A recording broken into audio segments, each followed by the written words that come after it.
Okay, तो शुरू करते हैं। तो मैं हूँ राजस्थान से यार। अगर एकदम पीछे से स्टार्ट करते हैं, शुरुआत से बैक इन 1997। तो ये हमें अपॉर्चुनिटी मिली 20th सेंचुरी में पैदा होने की। और 97 में पैदा हुए, शुरुआत में राजस्थान में रहे, फिर पापा की जॉब पहले एज अ टीचर थे, फिर दिल्ली में आ गए सर्विसेज में। तो हम भी इधर शिफ्ट हो गए पापा के साथ साथ कि चलो यार, पापा की बेल्ट की जॉब है, आपको साथ में। यहाँ पे सबसे पहले एक छोटे स्कूल के अंदर गए जिसका नाम कुछ जेएमवी स्कूल था। 2-3 साल वहां काटे। फिर हमारे घर में या तो सब आर्मी के अंदर है या फिर सब स्पोर्ट्स के अंदर है, दो चीजें हैं। तो पापा ने पूछ लिया, बेटा चलो बताओ आपको कौन सा स्पोर्ट्स पसंद है। तो हमने कहा कि ज्यादा तो आते नहीं, क्रिकेट देख रखा है बस, और कोई नाम पता नहीं। पापा ने कहा बताओ, फुटबॉल खेलोगे, लॉन टेनिस खेलोगे, क्रिकेट खेलोगे? मुझे समझ नहीं आ रहा। मैं कहा स्कूल में स्केटिंग चल रही है आजकल। पापा ने कहा बेटा लॉन टेनिस खेलो। ये एक ऐसा गेम है जो कि वन मैन होता है, आपको बाकियों पर डिपेंडेंट नहीं होना पड़ेगा। मैंने कहा ठीक है, खेलते हैं। तो लगभग 3rd क्लास से लेके 11th क्लास तक ये 7-8 साल दबा के लॉन टेनिस खेला, और काफी मजा आया। दिन के 3-3 5-5 घंटे अच्छी ट्रेनिंग होती थी। आर के खन्ना स्टेडियम में जाते थे, वहां पे हमारे कोच थे अरुण सर, जो कि इंडियन डेविस कप टीम जो है उसको लीड करते हैं। बहुत अच्छी एक जर्नी थी। मीनवाइल 7th क्लास के अंदर किसी ने कहा स्कूल चेंज कर लो, डीपीएस वगैरह में चले जाओ, वहां पढ़ने वाले बच्चे होते हैं, तुम्हारा सुधर जाएगा, वहां पे अच्छे होते हैं। मैं कहा ठीक है चलते हैं। उनका एक एडमिशन टेस्ट होता है।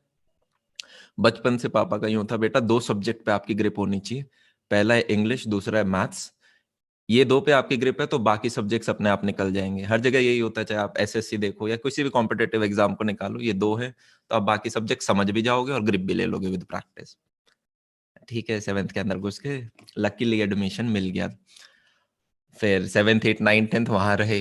अब मैं थोड़ा बहुत ज्यादा ही शाय बच्चा था, वो जो होते नहीं गाय जो आके फ्रंट बेंच पे बैठ जाते हैं, टीचर आके पूछता है बेटा पिछली क्लास में क्या पढ़ाया था बताओ मुझे। तो वहां बैठे थे। तो डीपीएस वाले बच्चे मुझे ज्यादा समझ में नहीं आए, क्योंकि वो यार वो बात करते हैं फुटबॉल की। अब मुझे फुटबॉल में सिवाय रोनाल्डो के कुछ नहीं पता। तो वो बोलते यार ये टीम का उसके साथ मैच हो रहा है, इसका। मैं कहा, यार ये तो हाई लेवल की बात हो रही है। फिर वो गाड़ियों की बात करते हैं, फलाना बीएमडब्ल्यू, फलाना मर्सिडीज। मैंने कहा ये भी अपने उसके ऊपर की बात है, अपने घर में खड़ी है पल्सर। अपन दूर रहते हैं इनसे। तो फिर फिर आपका स्पोर्ट्स भी ऐसा ही होता है, लॉन टेनिस आप खेलते हो। पूरे कॉल स्कूल में 2-4 बंदे होते हैं जो कि लॉन टेनिस खेलते हैं। फिर ऐसे करते करते 10th में पहुंचे। 10th में सबके 10 सीजीपीए आ जाते हैं, मतलब थोड़ी बहुत मेहनत करी और आगे। थोड़ी बहुत तो नहीं यार, काफी मेहनत करी, घर से बहुत प्रेशर होता है। पर मेरे को यूं लगता है कि चलो ठीक है, वो सिस्टम भी अच्छा था, बोलने में अच्छा लगता है, 10 सीजीपीए आए थे, इससे ऊपर कुछ होता नहीं। फिर यार 11th में सोचा कि डीपीएस आर के पुरम शिफ्ट हो जाएं, क्योंकि वो घर से लगभग आधा किलोमीटर ही दूर था। और फिर किसी ने कहा डीपीएस आर के पुरम और भी अच्छा है वसंत कुंज से। हमने कहा चलो ठीक है, उसमें चले जाते हैं। एडमिशन टेस्ट दिया तो क्वालिफाई हो गया। इंटरव्यू वगैरह राउंड लेते हैं, 14 लोग बैठते हैं उनके एचओडीज इंटरव्यू राउंड में। मैं डर गया देख के, पर फिर समहाउ वो भी 11th के अंदर जब वहां पे गए तो वो स्कूल थोड़ा सा स्लाइटली बेटर था, क्योंकि उसमें 50% डीपीएस के बच्चे थे और 50% न्यू एडमिशन थे। तो मतलब मैंने कहा मेरे जैसे लोग भी हैं वहां पे। वहां गए, हम बैठे। 11वीं 12वीं कैसे निकलती है पता ही नहीं चलता, ये तो तुम सब ऑलरेडी जानते हो गया। आदमी अंदर जाता है। और मुझे तो जब मैं 11th 12th देखता हूँ, बस एक चीज याद आती है, स्कूल जाते थे बिना बाल बनाए वगैरह, वापस आते थे, डीटीसी पकड़ते थे, कोचिंग इंस्टीट्यूट। 1 घंटा लगता था, कोचिंग इंस्टीट्यूट में 3 घंटे पढ़े, वापस आए, डीटीसी पकड़ के वापस आए। घर पहुंचे, अब 2-3 घंटे खुद पढ़ना पड़ेगा, बहुत दिल पे पत्थर रख के सेल्फ स्टडी करी, सो गए। तो ये शेड्यूल रहा। 12th आ गई, पता नहीं कहाँ से बोर्ड भी खत्म हो गए। हमारे टाइम में यार दोनों के पेपर लगते थे, आपके बोर्ड के भी, जेई मेंस के भी। अब मेरे को एडमिशन मिल रहा था। एक पापा है ना, मेरी बहुत मस्त चीज करते हैं, चॉइसेस देते हैं मेरे को लाइफ में। तो जब से मैं 10th से 11th में जा रहा था तो पापा ने चॉइस दिया कि बेटा तुम्हें स्पोर्ट्स खेलना है या फिर तुम्हें साइंस लेनी है। तो मैंने कहा पापा मुझे तो स्पोर्ट्स खेलना है, 8 साल हो गए इसी में आगे जाना है। पापा ने कहा ठीक है बेटा साइंस ले लो। मैंने कहा ठीक है साइंस ले लेते हो।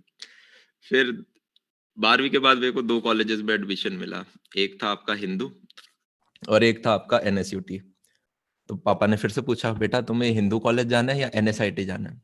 मैंने कहा, मन में सोच रहा हूँ मैं, यार रॉकस्टार मूवी हिंदू कॉलेज के पास कहीं शूट हुई थी, मैंने सुना डीयू की लाइफ बहुत सही होती है, उधर जाएंगे 3 साल पढ़ेंगे, 1 साल पहले डिग्री खत्म होगी, 1 साल में यूपीएससी की करके अपन भी सर्विसेज के अंदर घुसते हैं।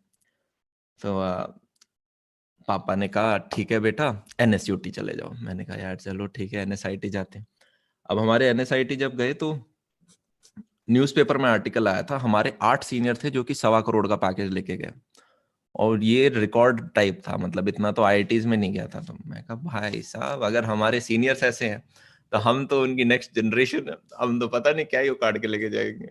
तो वही जो फर्स्ट सेमेस्टर में बंदा बहुत ज्यादा मोटिवेटेड होता है, मैं पढ़ूंगा, मैं ये कर दूंगा, मैं वो कर दूंगा, क्योंकि जो थोड़ी बहुत कमी आपकी रह जाती है ना कि यार हमें सिर्फ आईआईटीज में यार ऊपर की नहीं मिली, आईआईटी का रह गया टैग, इतने साल मेहनत करी वो तो मिला नहीं, तो रहा कि ठीक है यार प्लेसमेंट बाद में निकाल लेंगे। फर्स्ट ईयर के अंदर घुसे, एक यार चीज, चलो मैं थोड़ा सा रैपिड फास्ट कर देता हूँ इस चीज को, वरना है ना बहुत बोर हो जाओगे, और आप, मेरे को लग रहा है काफी बच्चों ने पहले से ऑलरेडी सुन भी रखा होगा। तो हमने कहा चलो फर्स्ट ईयर में घुस गए। अब जैसे ही फर्स्ट ईयर में घुसे तो भाई एक चीज जो इमेज बदलनी थी वो ये थी कि शाय बिल्कुल नहीं रहना है, एकदम उल्टा हो जाना है शाय का। मैं फर्स्ट डे से प्लान करके जा रहा हूँ, आज शर्माना नहीं है, आज शर्माना नहीं है, आज तो जो चीज मिलेगी उसमें हाथ खड़ा कर देंगे। पहले दिन आपके सीनियर्स आते हैं, सीनियर्स क्या कूल लगते हैं फर्स्ट डे पे, वो आ रहे 3-4 के, उसमें बड़े बड़े लग रहे हैं, उन्हें कपड़े पहनने का तरीका है, हम तो ऐसे कपड़े पहन रहे, शर्म आ रही यार क्या पहन के आ गए यहाँ पे। फर्स्ट बेंच पे बैठा हूँ मैं आदत से मजबूर, उन्होंने पूछा क्लास का सीआर कौन बनेगा, मैंने ऐसे हाथ खड़ा कर दिया मैं, उन्होंने कहा, मैं पीछे मुड़ के देख रहा हूँ पूरी क्लास में किसी ने हाथ नहीं खड़ा कर रखा, सिर्फ मैं। उन्होंने कहा ठीक है तू सीआर बन गया। मैंने कहा गुड गुड गुड। उसके बाद मैं बगल में पूछता यार सीआर का मतलब क्या होता है तेरे को पता है? वो बोलते क्लास रिप्रेजेंटेटिव। मैंने कहा अच्छा यार मॉनिटर बनाया इन्होंने। तो मॉनिटर बन गए। फिर कुछ सीनियर्स मिले, मेन काम होता है एज अ सीआर आपका बंक वंक कराना। इतने देर में दूसरे सीनियर आ गए, उन्होंने कहा अरे हम तुम्हारे आईटी वाले सीनियर हैं, पिछले इलेक्शन जिसने करा है वो दूसरी ब्रांच के सीनियर हैं, तो हमारे मान्य रखे जाएंगे, तो दोबारा सीआर के इलेक्शन कराओ। इस बार 2-3 बंदों और ने हाथ खड़ा कर दिया। इलेक्शन का हुआ तो फर्स्ट बंदा था रैंक ओपनर, जिसके सबसे ठीक नंबर आए थे, तो वो अपना पूरा फुल इंग्लिश में कि यार मैं आपको है ना पेपर के दौरान हेल्प करूंगा, नोट्स प्रोवाइड कराऊंगा, और कोई भी डाउट हो आप मुझसे किसी भी टाइम हॉस्टल में आके पूछ सकते हो, इस टाइप की। मैं बगल में एक सीनियर के साथ खड़ा था जिनका नाम था वॉस्की मैम। वॉस्की मैम बोलती ओए इधर आ। मैं पास में चला गया, तेरे को ये सब नहीं बोलना। मैंने कहा क्या बोलूं फिर? बोली तू बोल तू बंक कराएगा, तू बास्केटबॉल फुटबॉल दिला के लेके आएगा, तू हॉस्टल टपवाएगा। मैं कहा ठीक है पक्का यही बोला? हाँ बोल। मैं जाके बोला और जो मेजोरिटी से जीता हूँ मैं। मैंने कहा ग्रेट सीआर बन गए अपन। अब जब हॉस्टल में आप जाते हो, मीनवाइल जब दिन चल रहा था, मम्मी हॉस्टल का रूम सेट कर रही थी, कपड़े वपड़े, तो मैं दोपहर में 2 बजे वहां पहुंच रहा हूँ, तो मम्मी सब पोछा वोछा लगा के एकदम, हाँ जी चलो बच्चे का अब मैंने सेटल कर दिया। और जब आप अपने उस छोटे 8x10 कमरे में आते हो ना, मैं उसे ऐसे देख रहा हूँ कि भाई साहब पता नहीं क्या ताजमहल देख रहा हूँ मैं, क्योंकि वो यार जिसमें 4 साल बिताने हैं मेरे को, साइड में अलमारी, आपका एक बेड, खुद की टेबल, खुद की खिड़की, मजा स्वाद आ गया। मम्मी निकल गई और पता नहीं मेरे अंदर क्या आत्मा चढ़ी थी, मैं टेबल पे बैठ गया कि आज जो पढ़ाया है उसके फॉर्मल नोट्स बना लेता हूँ। इमेजिन करो थोड़ा, जो कॉलेज में पढ़ाया वो तो पढ़ा ही है, उसके फॉर्मल नोट्स बना लेता हूँ। मैं बैठ के फॉर्मल नोट सुंदर सुंदर हैंड राइटिंग में लिख रहा हूँ। गेट खुल रहा था अभी, ठीक है फर्स्ट डे ना, पता नहीं है कि गेट बंद रखना होता है हॉस्टल में, उन्होंने खोला, 2 बच्चे आए मेरी क्लास के और वो बहुत अच्छे रैंक थे, उन दोनों का नाम अनुज।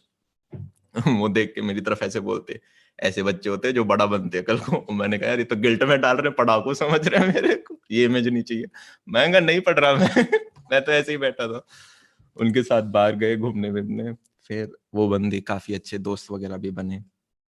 दोस्त तो सारे बन जाते हैं यार। फर्स्ट डे आप मेस में जाते हो, वो एक अच्छा एक्सपीरियंस होता है कि यार सबने बोलते हैं हम, हॉस्टल का खाना बहुत खराब होता है। मेस में गए और बड़ी बड़ी टेबलें लगी पड़ी हैं, एक पे 15-15 20-20 लोग बैठ सकते हैं, हम सब बैठे हैं। और भाई सिर्फ डिस्कशन का एक टॉपिक, आईटी का सीआर वो है, कंप्यूटर्स का सीआर वो है, मैकेनिकल का सीआर वो है, क्योंकि और कोई टॉपिक ही नहीं है बात। मैंने कहा यार इसकी तो इज्जत है, ये तो सीआर बन गया। मैंने कहा बहुत बढ़िया। और एक चीज और भी हुई फर्स्ट डे पे, आपके सीनियर बोलते हैं कि यार आप है ना व्हाट्सएप ग्रुप बना दो, तो सबके नंबर ले लो। मैं एज अ शरीफ बॉय, बहुत ही शरीफ, मैंने एक छोटी सी कॉपी निकाली, मैंने बांट दी कि यार लो लो लो, सारे नंबर ले लिए।